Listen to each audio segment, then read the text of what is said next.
Ayan na mga kayamam, sa wakas, nakapag-start na rin tayo mag-volunteering dito sa Willing Hearts. At ito nga guys, yung aming ginagawa ito. Pagkadating ko guys, pagkadating naman ito, naghanap na agad kami ng piesto, kung anong gagawin. Actually talaga mga kayamam, hindi ko alam kung ano yung gagawin mga kayamam. Ang tagal ko maghanap kung ano ba dapat yung aming gagawin kasi yung pala, pag pumunta ka na dito sa Willing Hearts, after mo mag-sign in, mag-log in guys, mag-sign in yan, tama, sign in is ikaw ang bahala kung anong gagawin mo nang hahanapin mo trabaho. So, ayan, nilapitan kami mga kayamyam ng namamahala sa paghihiwa ng mga to. Kasi, nung dumating ako, naglilinis yung iba rito na volunteer mga kayamyam, naglilinis sila ng gulay. So, wala na yung nililinis ng gulay, kaya ito na nga, naghiwa na lang kami ng para sa sambusa. Ito yung nilalagay sa sambusa, gagawin itong curry, ilalagay sa sambusa. So, ayan, mga potatoes, hiniwa namin, sweet potato, yung potato na matabang, ayan, patatas. Then, ayan, yan nga, habang naghihiwa kami, nagkakasayahan, nagkwekwentuhan, at napunta kami sa politics. Ayan.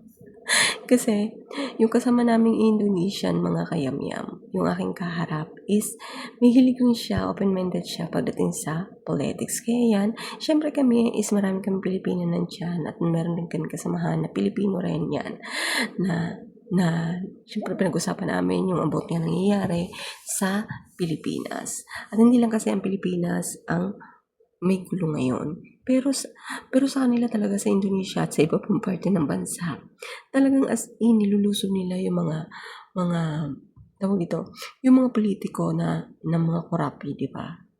Pero sa atin sa Pilipinas, puro na lang tayo sigaw. Yan, ganun lang nangyayari.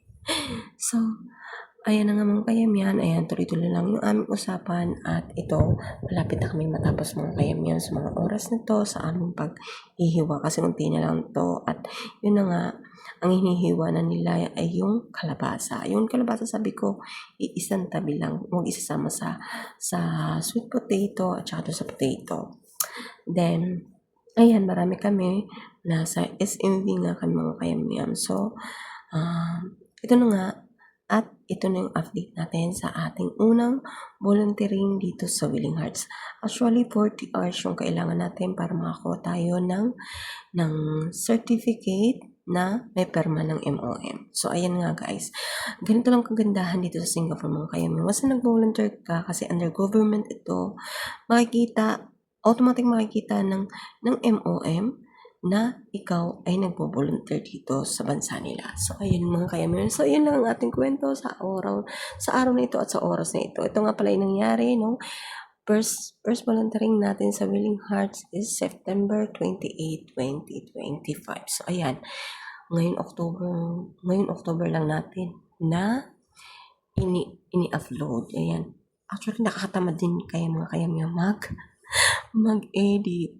Mag-edit guys. Nakatamad mag-voice record. Yun nga lang, wala tayong magagawa kasi kailangan ko mag-voice record dahil nga sobrang haba nung aking pagbibideo. Dapat pala, time-slap ko na lang siya para yung kahit na mahaba siya is hindi na ako mahirapan mag-edit. So, no, yun na nga. Ito na nga guys. At tayo ay matatapos na.